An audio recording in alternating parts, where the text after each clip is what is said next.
My son told me I wasn't welcome for Christmas.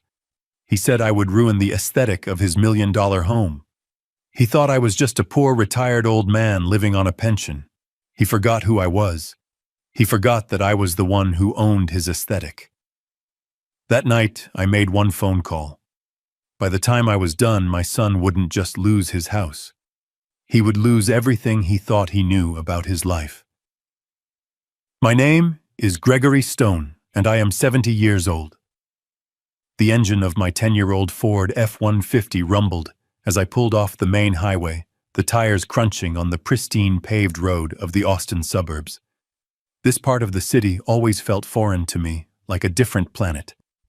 The houses weren't just houses. They were statements. Sprawling, sterile monuments of glass and white stone sitting on lawns so green they looked fake. To everyone in this neighborhood, I was exactly what I appeared to be, an old man, widowed, living a quiet life on a factory foreman's pension. My Carhartt jacket was worn at the elbows, my hands were calloused, and my truck had seen better decades. It was a good cover. It had been a good cover for 15 years. I was on my way to my son Nathan's house. He's 42, my only child. Today was my granddaughter Emily's 7th birthday, just a few days before Christmas. In the passenger seat, wrapped in a soft blanket, was her gift. It was a dollhouse. But it wasn't some plastic thing you buy at a big box store. I had spent the last 6 months in my workshop crafting it by hand. It was a perfect 1/12 scale replica of the first home I ever shared with my late wife, Clara. A tiny 2-bedroom bungalow on the east side. I'd carved every miniature cedar shingle for the roof. I'd hand-painted the tiny blue shutters. I'd even replicated the slight familiar warp in the front porch boards. That little house was built from 6 months of my time, my memory, and my love. I pulled up in front of Nathan's home. It was a $1.5 million block of modern architecture. The driveway was already packed with high-end cars. BMWs, a few G-Wagons, a shiny new Mercedes. My old Ford looked like a stray dog that had wandered into a pedigree dog show. I could hear the party from the street. Loud music, the high-pitched laughter of adults drinking expensive wine in the middle of the day. I parked on the street, carefully lifted the heavy dollhouse, and walked up the long stone path. I felt a familiar tightness in my chest. This wasn't the world I'd built for Nathan. This was the world his wife Diana had built using him. My love for Emily was the only reason I ever set foot on this property. I rang the bell. The music was so loud it took a moment. Then the heavy pivot-style front door swung open. Nathan stood there. He was wearing a crisp linen shirt that probably cost $300. His hair was perfectly styled. For a split second, his face lit up with a generic party smile, but when he saw me, the smile didn't just fade. It evaporated. It was replaced by a look of pure, unadulterated panic. "Dad," he stammered. He physically stepped onto the porch, pulling the massive door almost closed behind him, blocking my view of the party. "Dad, what are you doing here?" My own smile faltered. The cold Austin air nipped at my ears. "What do I mean, son?" "It's Emily's birthday. You invited me last week, remember?" I held up the dollhouse. "I finished her gift." Nathan didn't even look at the gift. His eyes darted past me to my truck parked on the street. He winced as if the very sight of it caused him physical pain. "Dad, I know. It's just, today is really not a good time. It's chaotic."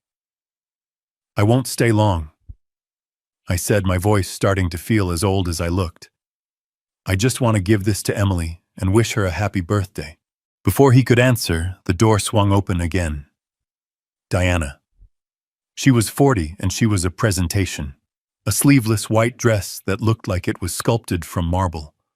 Her face was ironed smooth by ambition and expensive treatments. Her blonde hair was perfect. Her eyes didn't just look at me. They assessed me, valued me, and dismissed me in less than a second. "Nathan," she said, her voice a sharp, cold whisper that cut right through the party noise. I thought you handled this. Nathan flinched. I was just about to, honey. Diana's eyes raked over my Carhartt jacket, my old jeans, my work boots. Then she looked at the dollhouse in my hands with pure disgust. She turned back to Nathan. She didn't bother to lower her voice. She wanted me to hear. Get him to leave, now. My parents are flying in tonight for the holidays. I cannot have that. She gestured vaguely at me at my truck at the dollhouse, ruining the entire aesthetic for Christmas. It's embarrassing. Just deal with it. She didn't wait for an answer. She just turned and vanished back into the warmth and laughter of the party, the heavy door clicking shut behind her. I stood there. The music pulsed. Embarrassing. Aesthetic. I looked at Nathan. His face was flushed beet red. He couldn't meet my eyes. He was staring at the perfect, expensive slate tiles of his porch. He was a 42-year-old man, a father, a husband, and he was completely, utterly terrified of his own wife. Dad, he mumbled, running a hand through his perfect hair. Dad, listen. She's just stressed. You know how these parties are. I know how she is, Nathan, I said, my voice quiet. No, you don't understand, he said, getting defensive. She's right. It's just not a good time. We have important guests. And about Christmas. He took a deep breath, finally looking up at me. His eyes were pleading with me to make this easy for him. About Christmas, Dad. It's going to be packed. Her whole family is coming. It's a formal thing. And well, maybe it's best if you just don't come this year.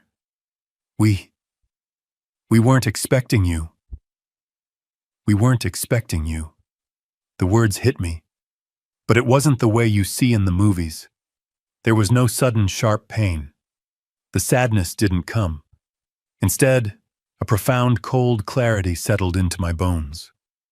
The kind of clarity you get in the dead of winter right before a storm when the air is perfectly still and sharp enough to cut. I looked at the dollhouse in my hands. 6 months. 6 months of my time, my hands, my memory. 6 months of carving tiny window frames and sanding miniature floors, all for a little girl I loved. All for a son who was now telling me I wasn't good enough to be seen by his new rich family. I looked back at Nathan, at his expensive shirt, at his terrified, weak eyes, and for the first time I didn't feel anger. I felt pity. And then I smiled. It was not a kind smile.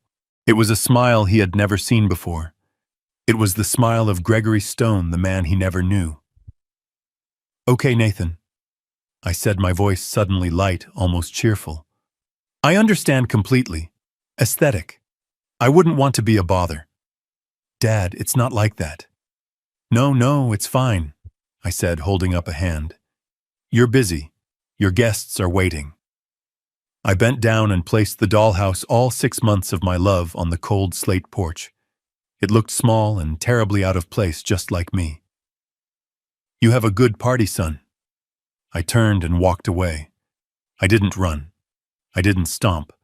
I walked step by steady step back to my old, embarrassing truck. Dad. Wait. I heard him call from the porch. I didn't mean, Dad, don't forget your gift. I got into the F-150. I put the key in the ignition. The engine turned over with a familiar, reliable growl. I looked in the rearview mirror. Nathan was standing on his porch next to the dollhouse, wringing his hands. He looked small and pathetic. I put the truck in gear and drove away. I didn't look back. He thought I was a poor old man. He thought I was a burden. He thought he and his wife were in control. He had forgotten who I was. He had forgotten who he was. It was time to remind him. I didn't drive home. My home, the small 2-bedroom bungalow where Nathan thinks I pinch pennies, was on the other side of town. I drove the opposite way. I drove east, past the airport, past the new high-tech campuses, and deep into the industrial sector. The part of Austin that doesn't make it onto postcards.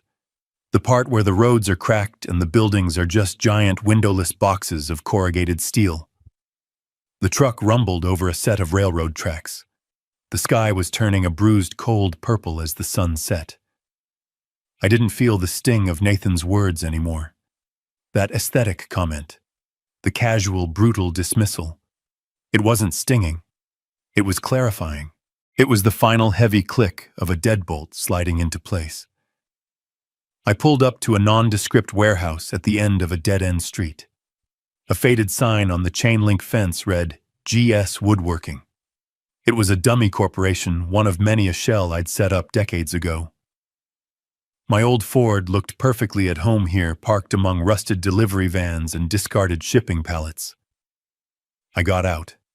The air smelled of diesel and ozone. I keyed a long code into a rusted, unassuming keypad on a steel side door. The lock buzzed a heavy sound, and I stepped inside. The first floor was exactly what it looked like, a cavernous, dusty, and dormant workshop. Old lathes, drill presses, and massive table saws sat under heavy gray tarps covered in a fine layer of sawdust. This is what Nathan thought I did with my retirement. He thought I piddled around with wood. It was my hobby, yes. But it was also my cover. I walked to the back past a defunct break room where a single fluorescent light flickered erratically. I entered what looked like a dark, greasy storage closet filled with old manuals and oily rags. I pushed aside a heavy rolling steel shelving unit. Behind it was not drywall. It was a reinforced steel door with a biometric hand scanner. I placed my right hand on the cold glass. A small green light scanned my palm. The machine hissed, and the vacuum-sealed door clicked open. The room I stepped into was silent, cold, and dark. I flipped a single switch. It wasn't a workshop. It was a command center. A long, curved desk faced a wall of 6 large monitors. They hummed to life, bathing the windowless room in a cool blue light. A secure server rack blinked silently in the corner next to a private satellite uplink. This wasn't a foreman's retirement den. This was the private office of a man who moved millions of dollars before most people finished their morning coffee. I sat down in the black leather chair, the kind that costs more than my truck. I looked at the desk. There was only one item on it besides the keyboard. It was a small, custom-engraved brass plaque, a retirement gift from my old partner Peterson. It didn't in lot say Gregory Stone. It just said Stone. Because I am Stone. I am the Stone in Stone & Peterson Global Logistics, one of the largest privately held freight and logistics empires in the state of Texas. I didn't work at a factory. I owned the factory, and the 200 trucks that serviced it, and the 4 distribution centers they shipped from. I didn't retire 15 years ago with a small pension and a gold watch. I retired after a strategic buyout that made the front page of the Wall Street Journal's business section. My current net worth as of this morning's market close was $82 million. $82 million. And my son, my only child, my heir, had just told me I wasn't welcome for Christmas because my worn-out jacket and my old truck would ruin his aesthetic. I looked at the only photo in the room framed on the wall opposite my desk. It was Clara, my late wife. She was laughing, her eyes crinkling at the corners. The photo was taken on the porch of that tiny bungalow, the very one I had just spent 6 months replicating in miniature. Clara. She was the reason for all of this. She grew up with nothing. I grew up with slightly more than nothing. When Peterson and I started the company, it was just the 2 of us and 2 rented flatbed trucks. We worked 20-hour days. We built this thing from grit, diesel fumes, and handshake deals. When the money finally came, it didn't trickle in. It came like a flood. And it terrified her. "Greg," she'd said to me, her hand on my arm, her voice always gentle but firm as steel. "This money, it's a tool. It is not a life. Don't let it spoil him. Don't let it make him weak." She had seen it happen to other families, friends of ours, who struck it rich. Their children grew up entitled, soft, useless. children who inherited fortunes but had never learned the value of a single dollar earned through their own sweat. "Promise me, Greg," she said, her voice thin in that sterile hospital room just before the cancer took her. "Make him stand on his own 2 feet. Don't let this money be a curse. Let him build his own life." So I promised. After she passed, I sold the large house in Westlake Hills. I moved into the small, simple bungalow she and I had loved. I created the retired foreman persona. I gave Nathan a first-class education, a modest starter fund for his first house, and then I stepped back. I told him the inheritance was mostly gone, tied up in Clara's medical bills and some bad investments. I let him think I was just another retiree getting by, comfortable but not wealthy. I wanted him to build his own life. I wanted him to become a man. I wanted him to be proud of himself, not of his father's bank account. I looked at the blank monitors. I had been watching. I thought I was protecting him. But Clara and we were wrong. We were so naive. We thought that having money would corrupt him. It never ever occurred to us that the idea of money, the hunger for it, the deep abiding shame of not having it, would corrupt him just as badly. He didn't grow up strong and independent. He grew up bitter and resentful. He saw my simple life not as a philosophical choice, but as a personal failure. His failure. He married a woman, Diana, who was just as hungry, just as status-obsessed, just as ashamed of modest beginnings as he was. They weren't building a life. They were building a brand, an aesthetic. And I, the father he was ashamed of, the poor old man, was the single greatest obstacle to that aesthetic. The coldness I felt on that porch wasn't just the winter air. It was the absolute chilling realization that my life's greatest project, my son, was a catastrophic failure. My promise to Clara, my grand 15-year experiment in humility, had backfired completely. It hadn't made him strong. It had made him cruel. My fingers, steady and sure, moved across the encrypted keyboard. I brought up a secure line. It rang twice. "Peterson." His voice was gravelly professional. Always professional. Paul Peterson had been my lawyer, my financial advisor, and my closest confidant for 40 years. He was the only other person on earth who knew the full truth. "It's Greg," I said. The temperature in the command center was a constant 68 degrees, but my voice felt colder. "Greg." He paused. He knew my voice. He also knew I never called him from this line unless something was wrong. "What's happened?" "I need you to pull up a file," I said, ignoring his question. "The Nathan Stone Family Trust." I heard the sound of typing on his end. Paul was old school, but he was fast. "Got it," he said. "The Austin property, the one in the preserve, $1.5 million valuation. What about it? Refresh my memory, Paul. The arrangement. Exactly as it stands." "It's just as we structured it 10 years ago," he said. "You purchased the property outright through a shell LLC, Hill Country Holdings. You then created the trust and transferred the title to it. We set up a fake mortgage agreement through a third-party servicing company. Nathan thinks he's paying a $3,000 mortgage every month to some bank in Delaware." "And where does that $3,000 actually go?" I asked, though I already knew the answer. I just needed to hear it. I needed to pour salt on the wound. "As per your instructions," Paul said, "it's rerouted.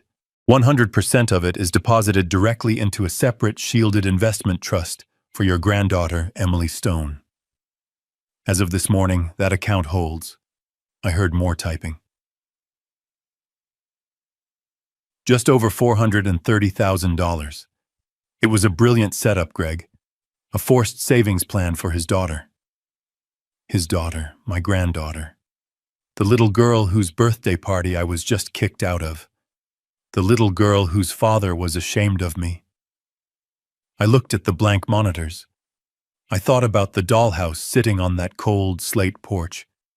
"Cancel it," I said. The silence on the other end was heavy. Paul wasn't just my lawyer. He was my friend. He'd held Clara's hand at the funeral with me. "Greg," he asked, his voice careful, "what do you mean, cancel it?" "I mean exactly that. Cancel the entire arrangement, today. I want you to dissolve the trust's claim on the property, transfer the title from Hill Country Holdings back to the main Stone and Peterson corporate portfolio, shut down the fake mortgage agreement, and I want you to stop the automatic rerouting of that $3,000 payment. Greg, if you do that, the servicing company will register an immediate default." "I know," I interrupted. "That's the point. But, Nathan, he'll be blindsided." "He'll be fine," I said, my voice flat. "He's worried about his aesthetic. This will give him something real to worry about." Paul was quiet for another long moment. He knew not to push, but he had to be sure. "This is a significant move, Greg. Are you certain this isn't just you being angry? This is a permanent decision." I thought about Nathan's face, the panic, the shame, the weakness. I thought about Diana's cold, dismissive words, embarrassing, ruin the aesthetic. Was I angry? No. Anger is hot. What I felt was the cold, clean precision of an icicle. "It's a business decision, Paul," I said. "The asset is being mismanaged. The current occupants are unreliable. They are a risk to the brand. I'm reclaiming the asset." Paul sighed. He knew that tone. It was the stone talking now, not the grandfather. "All right, Greg," he said, his voice all business again. "I'll file the transfer paperwork immediately. It'll be done by end of day. What about the servicing company?" "Send them an official standard notice," I instructed. "Tell them Hill Country Holdings is reclaiming the property. I want a standard by-the-book 30-day foreclosure notice sent to the occupants. Certified mail, tomorrow morning." 30 days, Paul repeated. "That's aggressive, Greg, especially right before Christmas." "Is it?" I looked at the photo of Clara. They weren't expecting me for Christmas. Now they'll have something else to focus on. Send it. "It's done," he said. "Is there anything else?" "Yes," I said. "I want you to start digging. I want to know why they were so desperate for me to be gone. They're in trouble, Paul. I can smell it. Nathan lied to me 6 months ago about his job.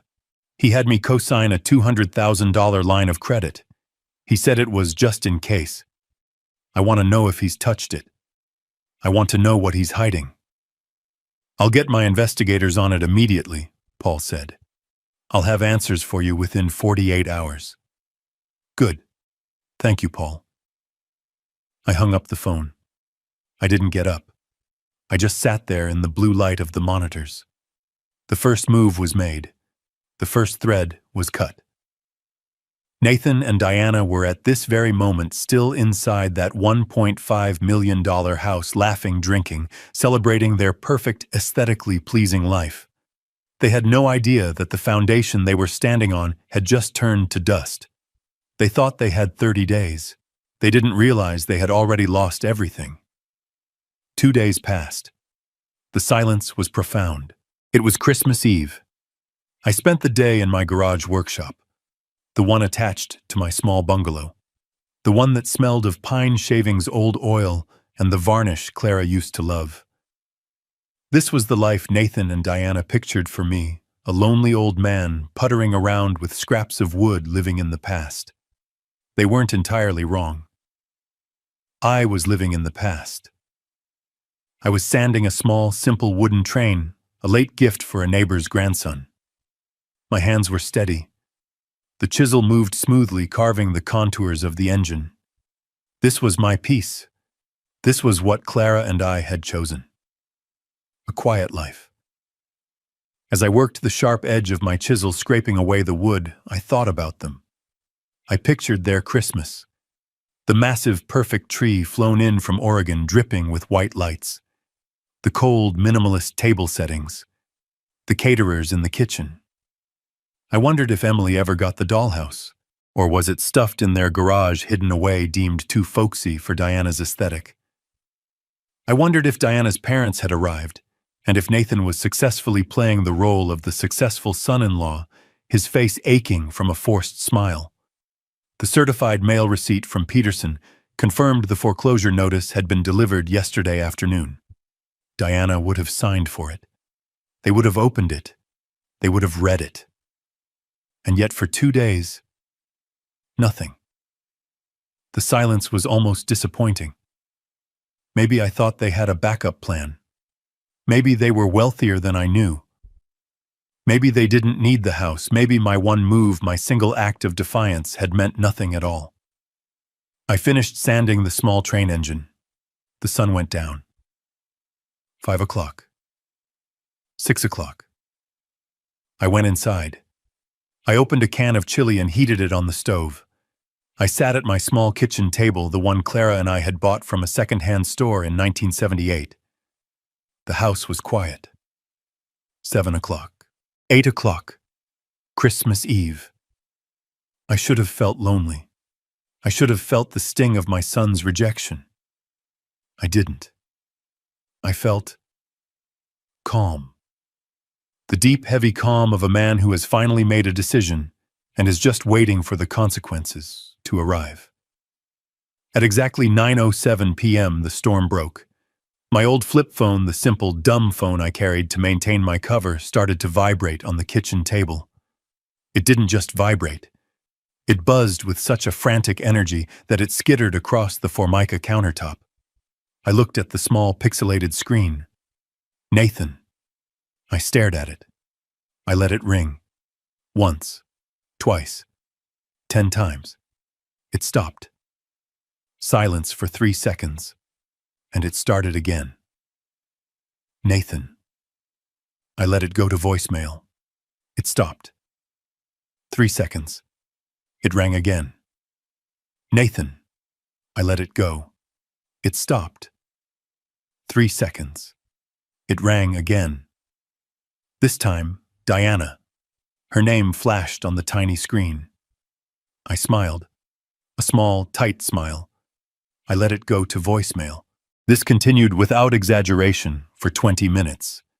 It became a frantic, alternating rhythm of incoming calls. Nathan. Diana. Nathan.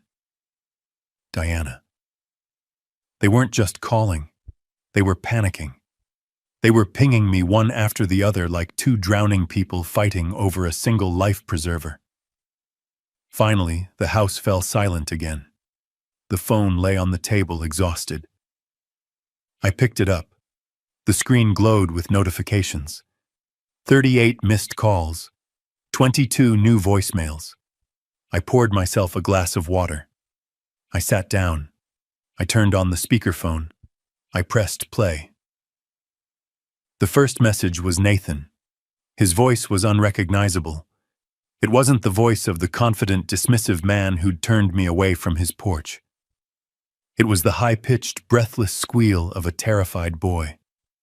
Dad! Dad! Pick up the phone. What did you do? What did you do? The bank called. They said the house. Dad. It's a foreclosure. They said we have 30 days, 30 days. It has to be a mistake. It's Christmas, Dad. You have to call the bank. You have to fix this. Fix this. The message ended with an abrupt fumbling click. The next one started instantly. Diana. Her voice wasn't a squeal. It was a low, vicious snarl, the sound of a cornered animal. You did this. You senile old fool. You think this is funny. You think you can ruin us. We got the letter. Our lawyer said it's real. You canceled the payment. How dare you? You will call them back and you will fix this right now, or I swear to God. Gregory, I will. Click. The next message. Nathan again, this time clearly sobbing. Dad, please. Diana's parents are here. They heard everything. They're looking at us like, Dad, my life is over, my job, the house, everything. You have to fix this. It was just a stupid comment about Christmas. It was just a stupid comment. You can't destroy our lives over a stupid comment. Click. Diana again. Gregory, if you don't pick up this phone, we are coming over there. We are driving over right now, and you will fix this, you miserable, selfish old... Click. I listened to all 22 messages. It was a symphony of desperation. A chaotic hour-long opera descending from confusion to rage to weeping to outright incoherent threats. When the last message finished, I pressed delete. I sat back in my chair. The house was silent once more. I analyzed what I had just heard. The panic. The sheer animal terror in their voices. And something didn't add up.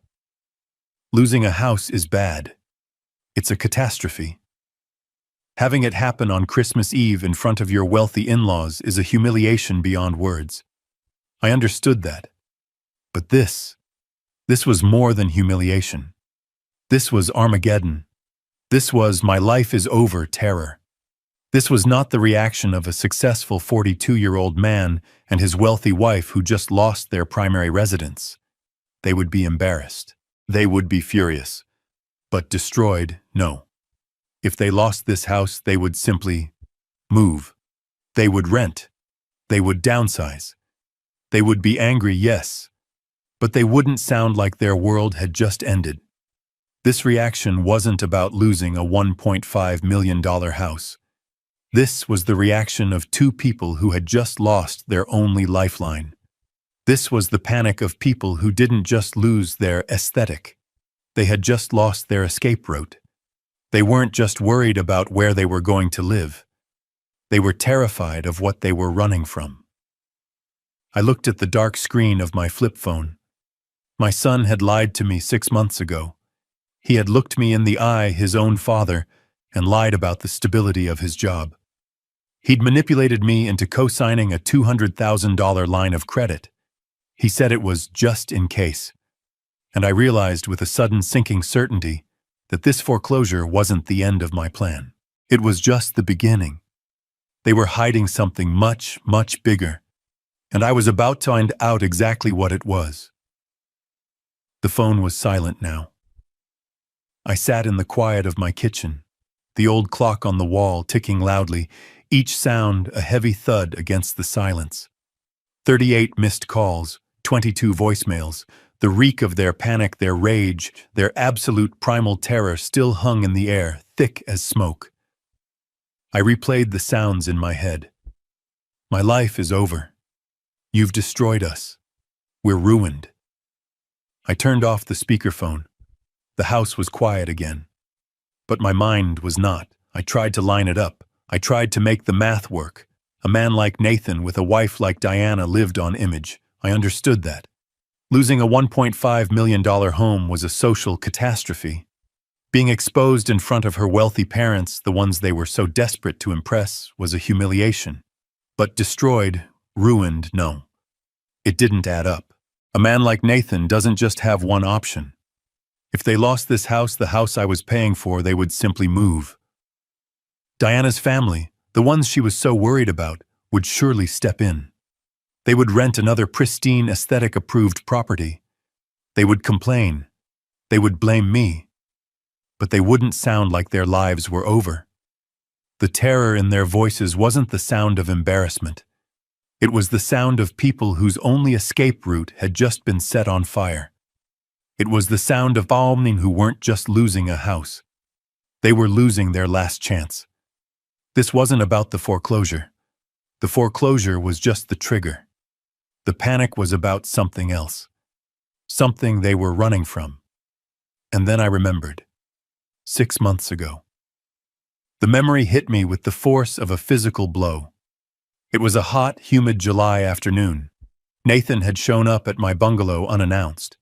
This was unusual. He rarely came to my poor side of town. He was wearing jeans and a simple polo shirt, not his usual tailored suits. He was playing a part even then. He sat at my kitchen table, the one Clara and I had refinished by hand. He kept running his hands through his hair. "Dad," he'd said, his eyes focused on a scratch in the old Formica tabletop. I'm in a tough spot." I waited. "Things at the firm are..." Not good, he'd said. The market's down. They're talking about layoffs. Big ones. I think I'm on the list. I remember feeling a small, sad twinge. Not surprise, just sadness. I'm sorry to hear that, son, I'd said. Yeah, well. He finally looked at me and his eyes were filled with a practiced, desperate sincerity. I wouldn't ask. You know I wouldn't. But Diana, she's terrified. If I get laid off, we won't be able to cover the mortgage, the car payments. We need a safety net. Just for a little while. Just until I find something new. What do you need, Nathan? Just a cosign, Dad. A line of credit. 200,000. It's just a safety net. I promise I won't even touch it unless it's a real emergency. The bank they just won't approve it for me alone right now with the rumors at the firm. But with your name on it, your good credit, my good credit, the good credit of a retired factory foreman.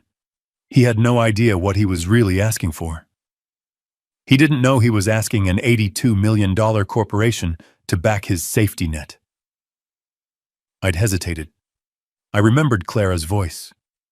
Don't let it make him weak. But then I looked at my son. He looked broken. I thought he was finally learning humility. I thought he was coming to his father for help. I couldn't let my granddaughter be on the street.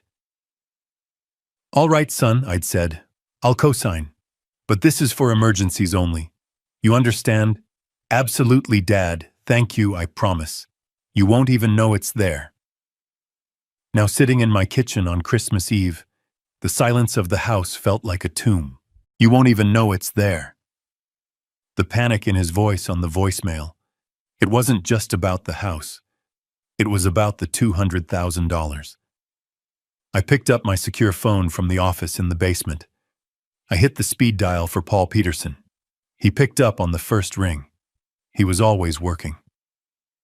Paul, it's me again. Greg, I heard the fireworks, he said dryly.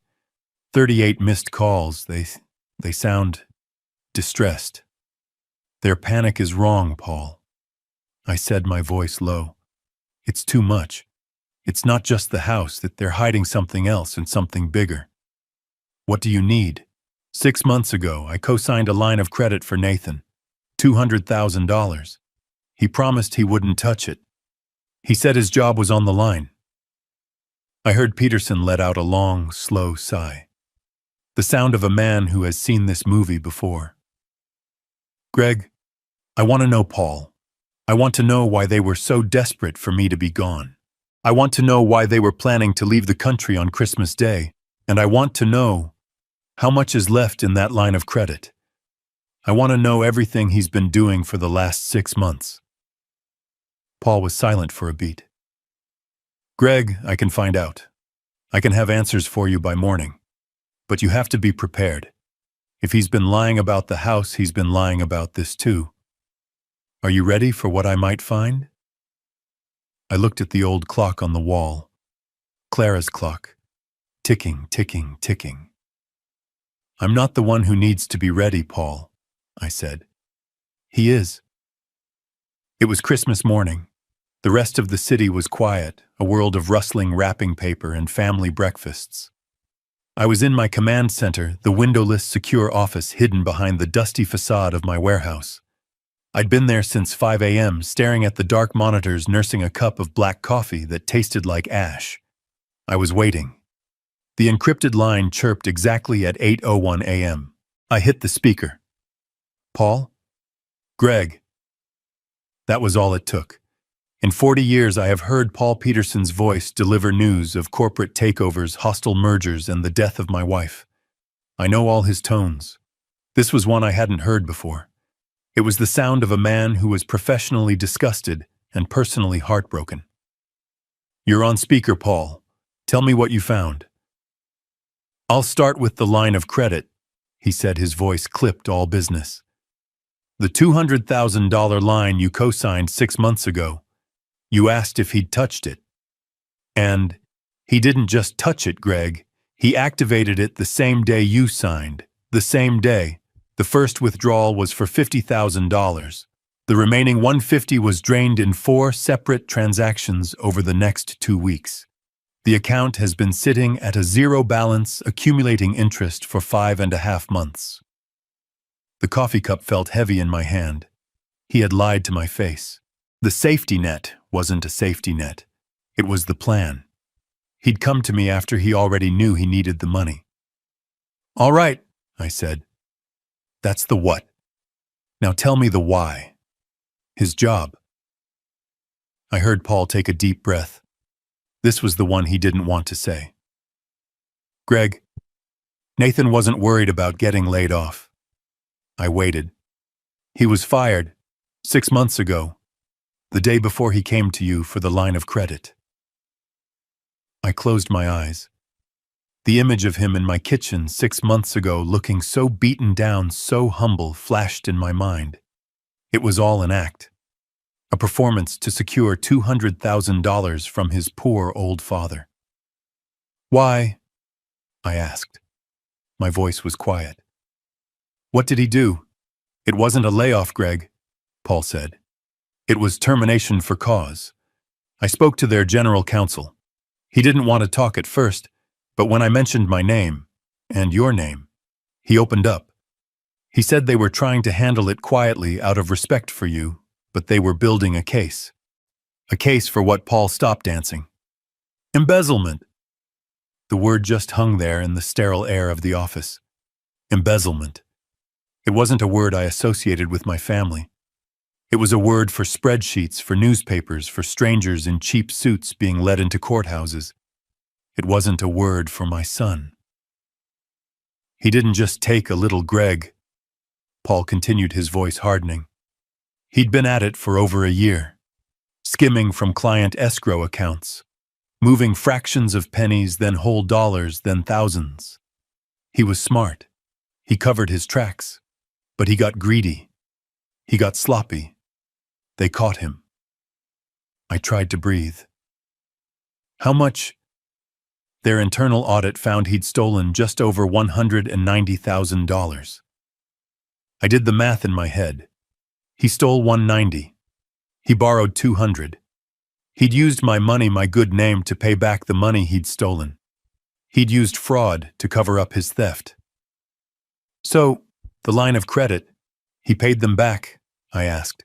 "He did," Paul confirmed. "He paid the firm back in full anonymously through a third-party account. He was trying to make the criminal charges go away. He was trying to pay out their silence before they filed a report." "And did they pay?" "No," Paul said. "They took the money, but they're still filing. Embezzlement is a felony. Restitution doesn't just make it disappear. They're preparing the criminal case now. They were going to serve him the papers after the new year."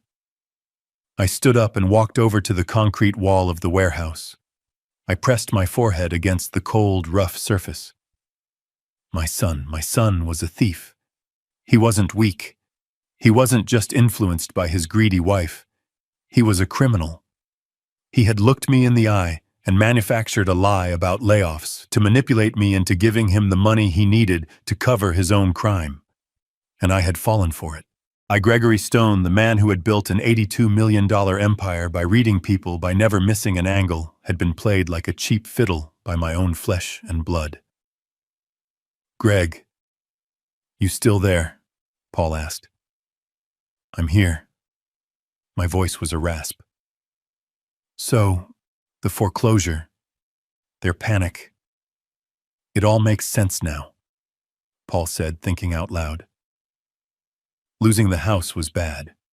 But losing the house when you have no job, when you're $200,000 in debt, and when criminal charges are about to drop, that's not just a setback. That's checkmate. Checkmate. "He had no income," I whispered, realizing the full scope of it.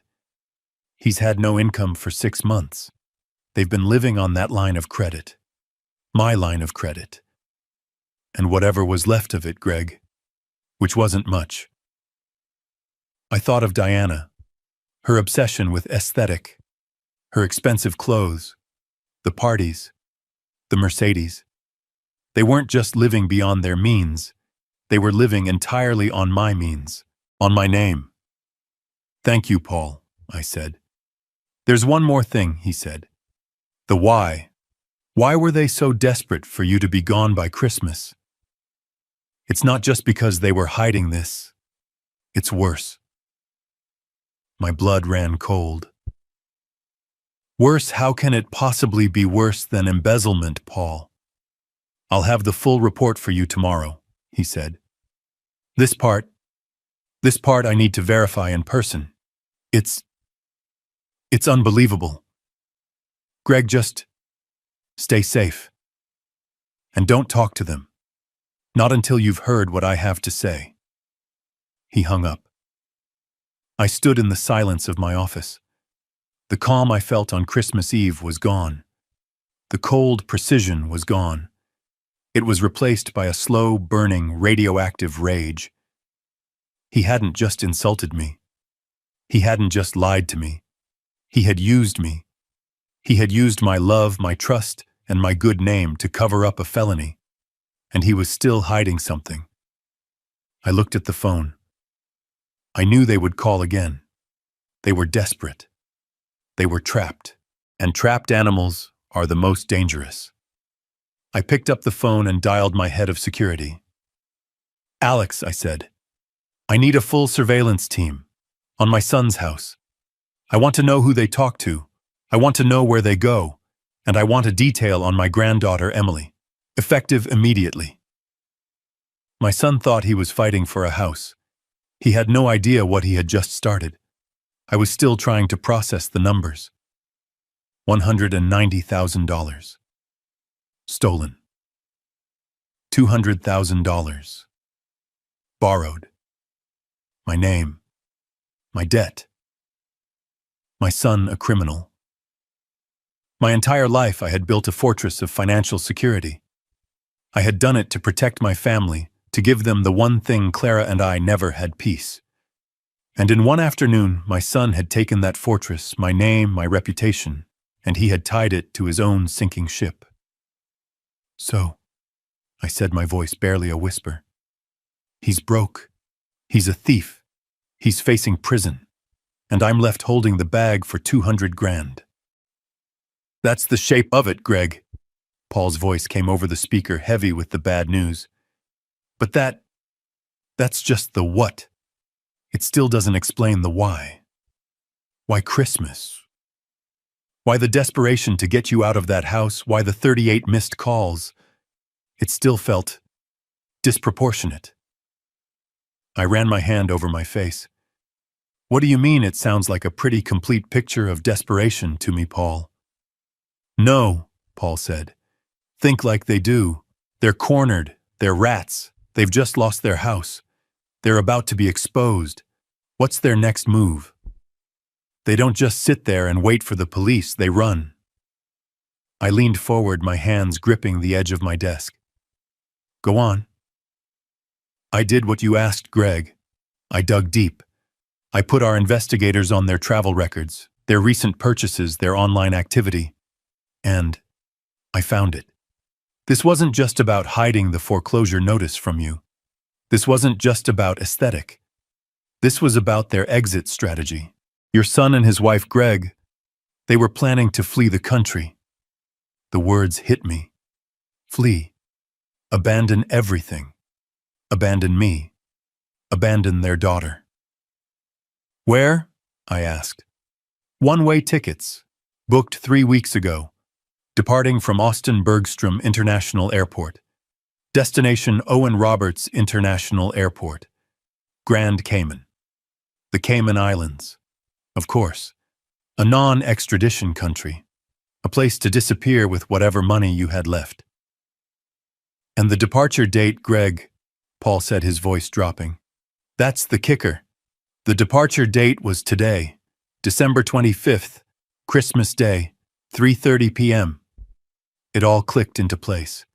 The cruelty, the urgency, the absolute need to have me, the poor old dad, out of the way. They needed me gone, I said, the realization settling like ice in my stomach. They needed the house for Christmas, not for her parents. Her parents were never coming. They needed the house to look normal. They needed to keep up appearances right up until the last possible second. Exactly, Paul said. They needed to seem like the perfect happy family, right up until they packed their bags, drove to the airport, and vanished. By the time anyone realized they were gone, by the time you realized they were gone, they'd be on a beach, and you'd be left holding the bag. I thought of Diana's voice. I cannot have that ruining the entire aesthetic for Christmas. She wasn't worried about her parents. She was worried about her alibi. She was worried that my presence, my poverty, my questions would somehow unravel their plan before they could execute it. My foreclosure notice, my one single act of defiance, had been a stray bullet that had hit their escape plan right in the engine. They were going to leave me, I whispered. It wasn't a question. They were going to leave me with a $200,000 debt, a criminal investigation into my co-signed loan, and they were going to disappear. They weren't just running from the law. They were running from me. They were going to abandon their daughter, Emily. My blood ran cold. Wait, Paul. The tickets. You said one-way tickets. Plural. Who was traveling? I heard Paul shuffle some papers. 2 adult tickets, Greg. Nathan Stone. Diana Stone. That's it. I felt the floor drop out from under me. What about Emily? What about my granddaughter? Paul was silent. Paul, I said, my voice rising. What about the 7-year-old girl? Her birthday party was just 2 days ago. Greg, Paul said, his voice quiet, pained. There was no ticket for Emily. They were leaving her behind. I couldn't speak. I couldn't breathe. This was a level of monstrousness I was not prepared for. To rob your own father, to betray him, to flee. That was greed. That was cowardice. But to abandon your own child, your 7-year-old daughter, to abandon her on Christmas Day, to leave her behind, to face the fallout of her parents' crimes. That wasn't just greed. That was pure, unadulterated evil. They were going to leave her with me. The senile, incompetent old man they were so ashamed of. That was their plan. Leave the girl, take the last of the cash, and disappear. Paul, I said, my voice shaking not with rage but with a horror so profound it made me sick. I know, Greg, he said softly. I know. But, Paul, this still doesn't add up. I said, my mind racing, trying to find some piece, any piece that didn't fit this horrible puzzle. Why? Why the panic? If they were planning to run, why did my foreclosure notice stop them? Why did that destroy them? Why not just run sooner? Because Greg, Paul said, and I heard the final terrible piece of the puzzle click into place. Because they needed to run with money. And their plan to get that money, it was much, much bigger than the $200,000 you already lost. I waited. This is the part I had to verify in person, Paul said. This is the part I didn't want to believe. Greg, the tickets to the Caymans were just step 1. Step 2 was the real plan. And it was scheduled for tomorrow, December 26th. What was scheduled for tomorrow, Paul? What did they do? They filed an emergency petition with the Travis County Family Court, Paul said. They weren't just running from the law, Greg. They were planning a full-scale robbery. Their plan, the real plan, was to have you legally declared mentally incompetent. What was scheduled for tomorrow, Paul? I asked. My voice was low. What did they do? Paul let out a long, heavy sigh. The kind of sound a man makes when he has to deliver a eulogy for someone who is still alive. Greg, he said, and his voice was pained.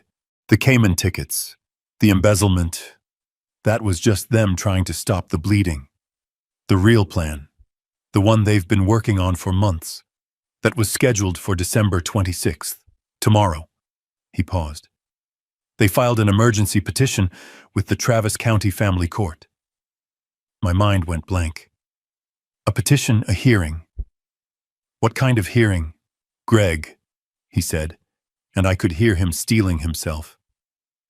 They filed a petition for an emergency guardianship hearing. They were going to have you declared legally mentally incompetent. The words didn't make sense. Incompetent. Me.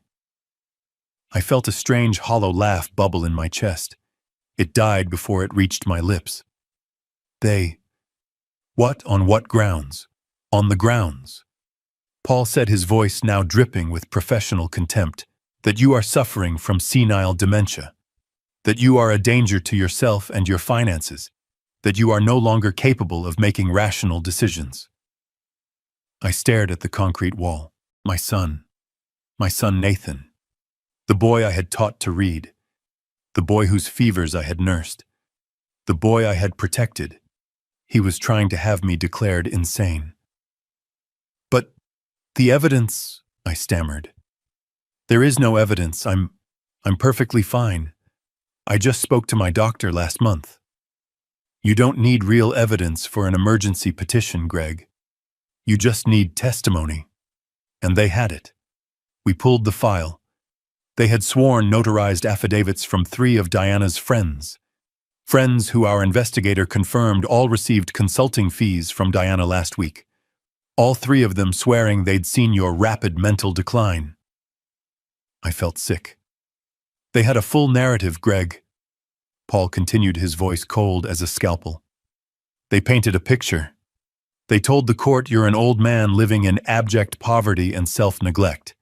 They claimed you were refusing care, that you were unstable. They even twisted your hobby. My woodworking. They called it a compulsive obsession with childlike objects. They called your dollhouse a clear sign of a regression to childhood. They were going to use the very gift you made for your granddaughter as proof that you had lost your mind. I thought of the dollhouse sitting on that porch. I thought of the 6 months of love I'd poured into it. And they were going to use that as a weapon. The plan was simple, Greg, Paul said. They would show up to the hearing tomorrow as the concerned family. They would present the affidavits from their paid-off friends. They would tell the judge with tears in their eyes that you had become erratic and paranoid. They were even going to use the incident at the party against you. What, but they were the ones who… Of course, Paul cut in. It's perfect. They'd say, we invited him for his granddaughter's birthday, Your Honor, and he just stared at us, left his gift, and drove away. He was confused. He didn't even recognize us. They manufactured the evidence, Greg. They poked the bear, and then they planned to go to court complaining that the bear had growled. My son had done this. And then what? I whispered. What was the end game? The end game, Paul's voice was sharp. The end game was to get the judge who would only have their side of the story to grant them emergency temporary guardianship. They would have you committed, placed in a secure facility, a nursing home, while they sorted out your affairs. And once they had that guardianship, once they had power of attorney, they would have full legal access to everything. He let that sink in. They weren't just planning to run Greg. They were planning to liquidate you, to sell your house, your truck, your tools, everything they thought you had. They would have paid their $200,000 debt, paid off the embezzlement, and then used the rest of your life savings to fund their new life in the Caymans. They were going to leave you to rot in a nursing home legally erased, while they drank cocktails on a beach, living off the money you earned. I looked at the picture of Clara, her laughing, honest eyes. Don't let it make him weak. I hadn't made him weak.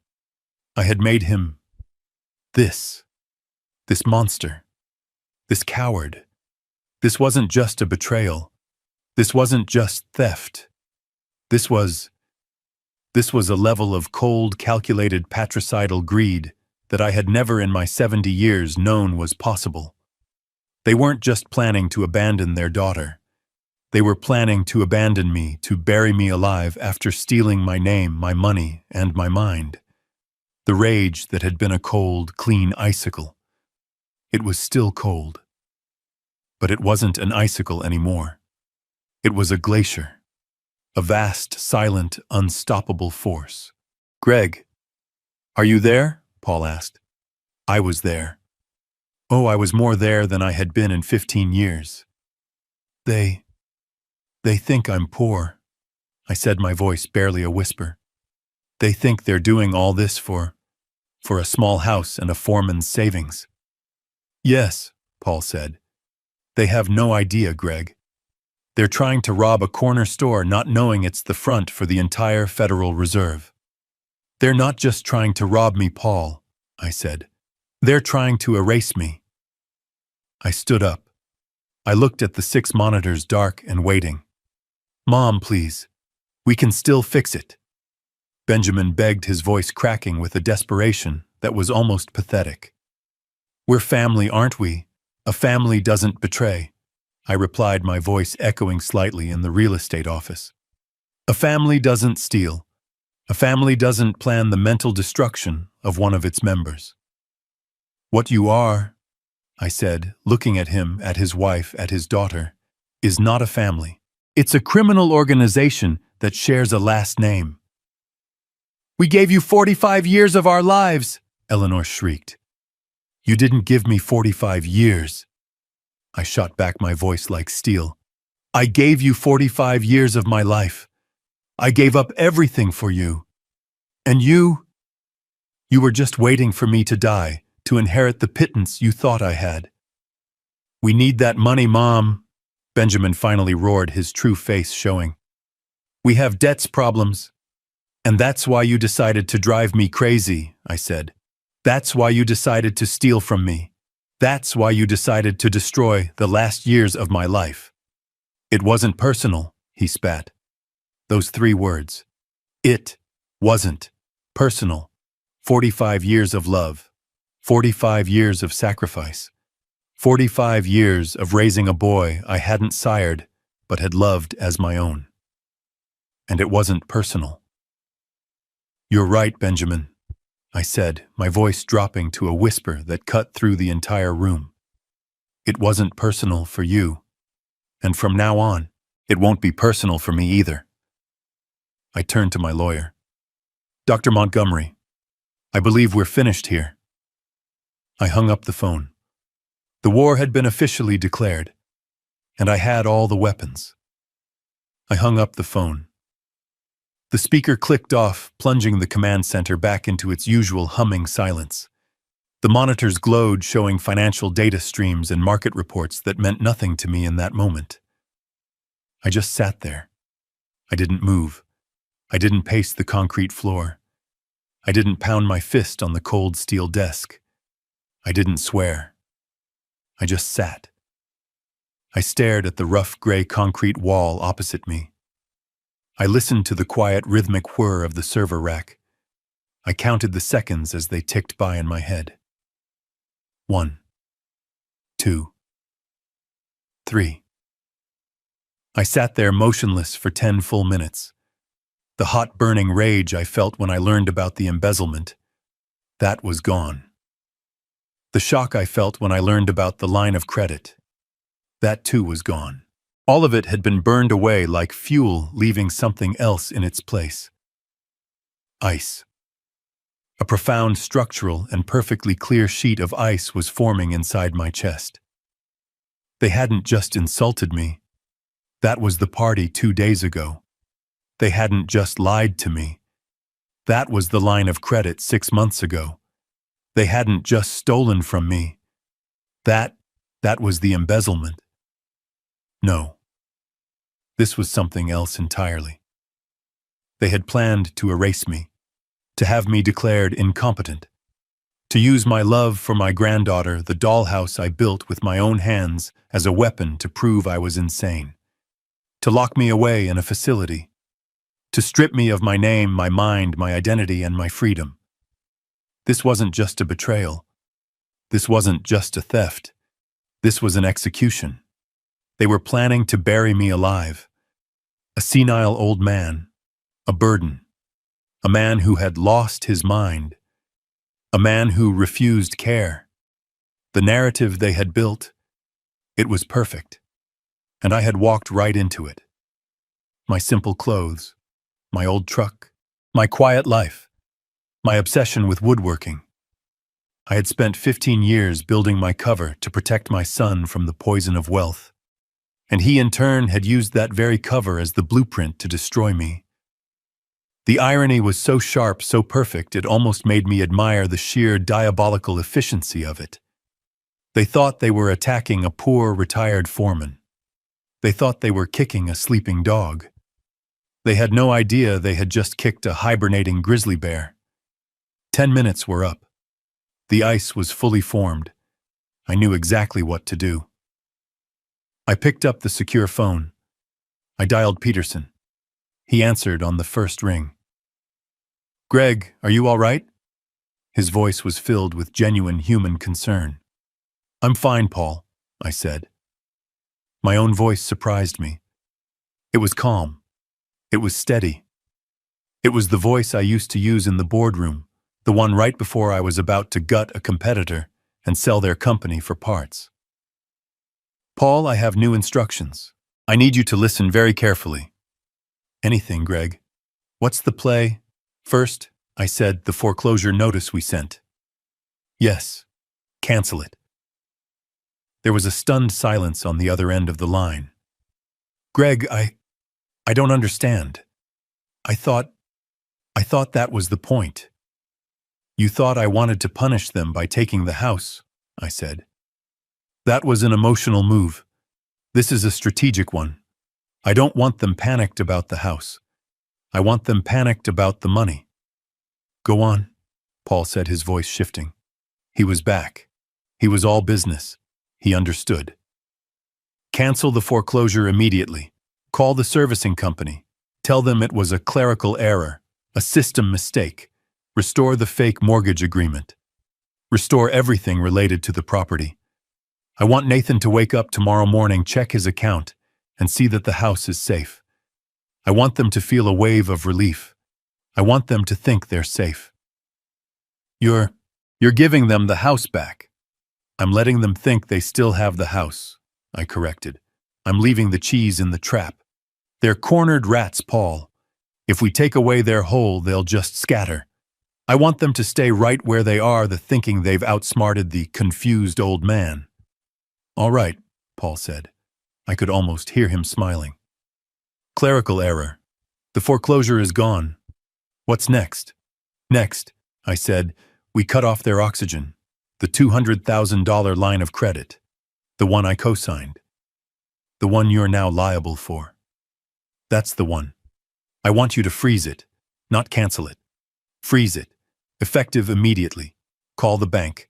Use my authority as the primary guarantor. Tell them you suspect fraudulent activity on the account, which is the God's honest truth, and that you are locking it down pending a full investigation.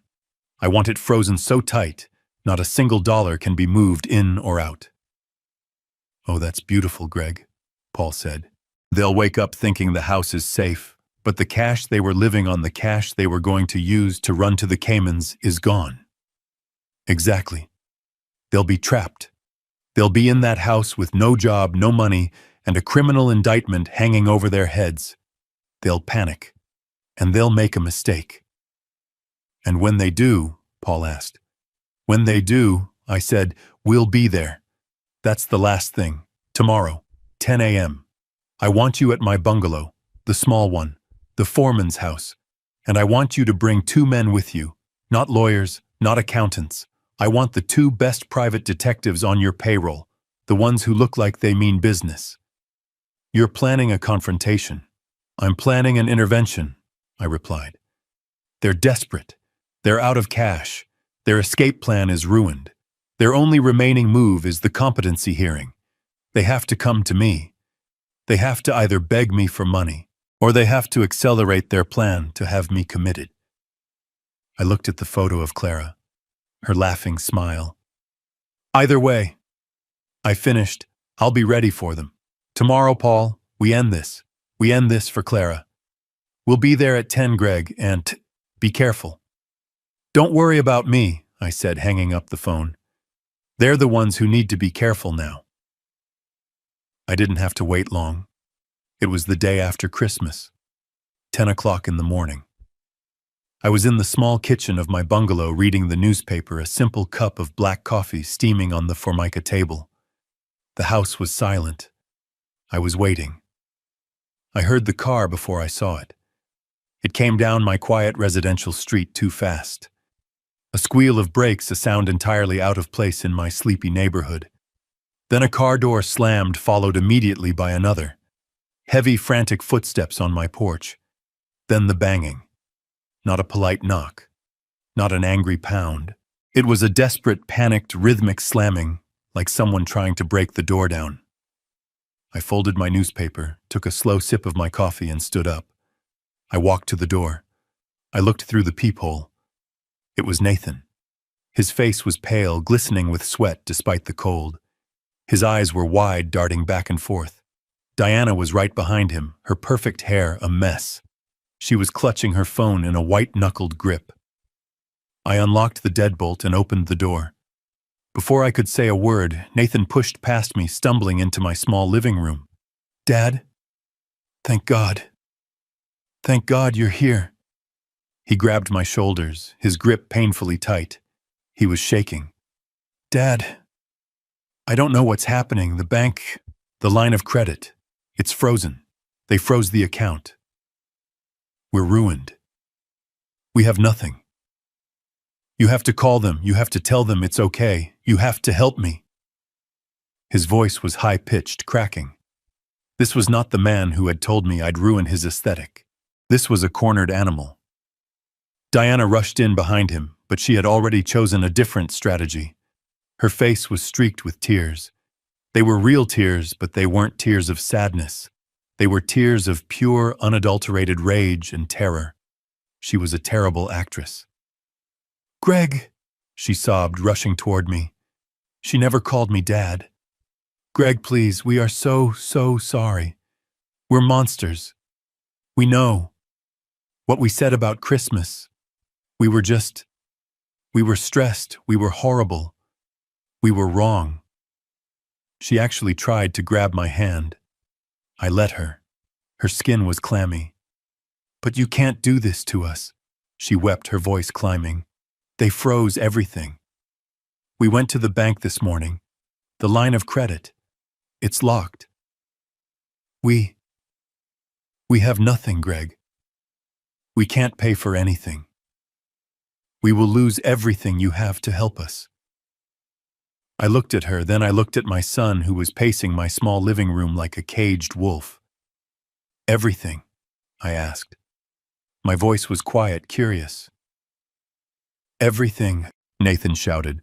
The house, the foreclosure notice. We thought we could use the line of credit to find a new place to tide us over.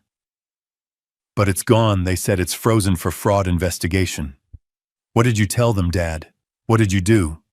I saw it then. The final piece of their desperate puzzle. They had lost the house. My foreclosure notice had been a clerical error. They had felt a moment of intense relief. And then in the middle of their celebration, in the middle of their escape plan, they had reached for the $200,000 I had guaranteed. And they'd found an empty frozen account. They hadn't just lost their shelter. They had lost their jet fuel. They were stranded, trapped. No job, no house, no escape.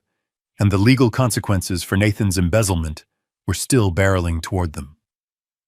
I didn't tell them anything, I said calmly. I just told them to freeze the account. But why? Diana shrieked. After everything, we said we were sorry. Why would you do this to your own family? I looked at her, this woman who had planned to have me committed. I looked at my son, the thief. And I did what they expected the poor senile old man to do. I looked confused. I let my shoulders slump. I let a look of befuddlement cross my face. I don't understand, I said, my voice shaky. I I thought you were spending too much. I just wanted to put a pause on it. Just until we could talk. I didn't know it would freeze fraud. Why would they say fraud? I let them see the dementia they wanted to see. Nathan and Diana exchanged a quick, frantic look. It was a look of pure, agonizing frustration. They couldn't yell at a confused old man. It wouldn't work. Nathan visibly tried to calm himself down. He took a deep, shuddering breath.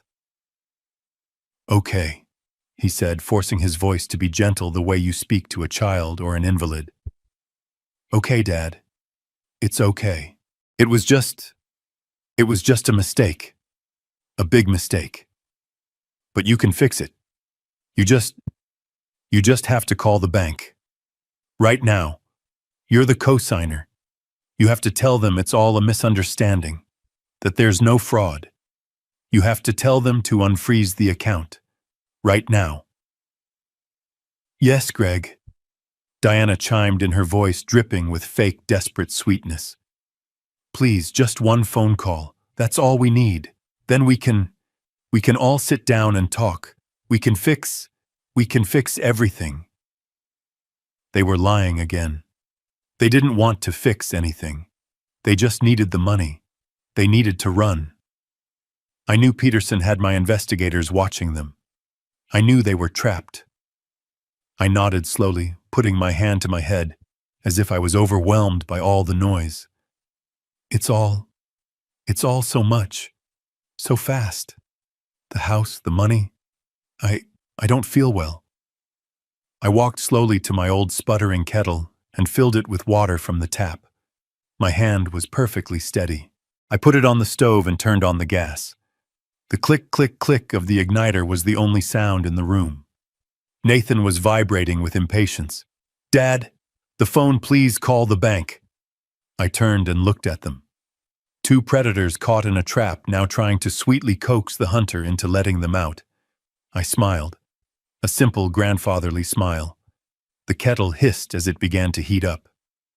"Sit down," I said softly, gesturing to the old mismatched chairs at my kitchen table. "Both of you.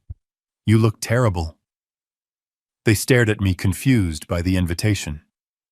"I'll make us some tea," I said, "and you can tell me all about losing everything." They stared at me. I had invited them in to talk. I had offered them tea. I, the confused old man who had just accidentally frozen their $200,000 line of credit. The kettle on the stove began to hiss a low-rising shriek that filled the small kitchen. Nathan couldn't stand the silence. He was vibrating his leg, bouncing so hard it shook the cheap Formica table. Diana was worse. Her eyes, red-rimmed from her fake crying jag on the porch, were darting around my simple living room, looking at my old furniture, my worn-out rug, as if she was mentally calculating what she could sell first. "Dad!" Nathan finally burst out, unable to wait for the tea. You have to call them. You have to call the bank now. I can't. We can't. It's all a misunderstanding." "Misunderstanding?" I asked. I turned slowly from the stove, holding two chipped mugs. "It sounded pretty clear, son. Fraud investigation. That's a strong word for a misunderstanding." Diana immediately launched into her performance. The tears welled up instantly, a practiced, perfect display of victimhood. "Greg," she said, her voice catching. "He didn't want to tell you. He was too ashamed. He didn't want you to worry." I placed the mugs on the table. I sat down. The old wooden chair creaked under my weight. "Ashamed of what, Diana? He made a mistake," she sobbed, reaching across the table to put her hand on Nathan's, a gesture of a supportive, loving wife. "A terrible mistake. But it wasn't his fault, the company. They've been awful to him." I looked at Nathan. He had his head in his hands, his shoulders shaking. He was playing his part too, the broken son. "Tell him, honey," Diana urged, rubbing his back. "Tell him. He's your father. He'll understand." Nathan looked up at me. His eyes were desperate. "Dad, they accused me of losing money. A client's account. It wasn't my fault, I swear. The market it tanked. But they're blaming me. They said I had to pay it back or they'd press charges, that they'd ruin my career." I just stared at him. The lies. They were so easy, so smooth. "So I panicked," he said, his voice dropping to a whisper. "I didn't know what to do. That's why I asked you for the line of credit. I thought I could use it to pay them back and then pay you back slowly before you ever knew. I was just trying to fix it, Dad. I was trying to protect my family. I was trying to protect you from the shame." He was good. I had to give him that. He had twisted the narrative. He wasn't a criminal. He was a victim. He hadn't stolen the money. He'd lost it. He hadn't committed fraud against me. He'd done it to protect me. It was a masterpiece of manipulation. "So the 200,000, I said, "it was to pay back this lost money." "Yes," he said, nodding vigorously. 190,000, and the other 10. It was just to live on, Dad. Until I found a new job. I am looking. I swear." "We're ruined, Greg," Diana chimed in, the tears flowing freely now. "We paid them, but now we have nothing left. We've been living on credit cards for weeks. And now you froze the account. It's the only thing we had. And now we're going to lose the house too. We're going to be on the street. All because of a stupid comment about Christmas." She buried her face in her hands. "We said we were sorry. We're begging you, please, Greg, just call the bank. Tell them it was a mistake. Tell them there's no fraud. Please, we're your family." The kettle shrieked a piercing, painful scream that filled the entire house. I stood up slowly, turned off the gas, and poured the boiling water into the 2 mugs. The room was silent except for Diana's performative sobbing. I placed 1 mug in front of Nathan, 1 in front of Diana. I sat back down. They looked at the tea, confused. "I see," I said. "So you lost $190,000, and then you borrowed $200,000 from me to pay it back. And you've been lying about your job for 6 months. And you were planning to fly to the Cayman Islands on Christmas Day. All because you panicked." Their heads snapped up, both of them. The sobbing stopped instantly. Diana's face 1 second ago, a mask of tragic despair, was now frozen in absolute ice-cold shock. Nathan's mouth opened, but no sound came out. He was pale as a ghost. "How?" he whispered. How did you know about the Caymans?" "Embezzlement," I said. It was just 1 word, but it landed in the center of the kitchen table like a grenade. "What?" Diana breathed. "Embezzlement." I repeated, my voice as calm and flat as a frozen lake. "That's the word you're looking for, Nathan. Not lost money, not a mistake. The word is embezzlement. You stole $190,000 from your client's escrow accounts over a period of 12 months. Your company didn't ask you to pay it back. They caught you, and they were preparing a criminal case that would send you to prison for 10 to 15 years. Nathan stopped breathing. He was staring at me, his mind clearly racing, trying to understand how this was possible. How could the senile old man...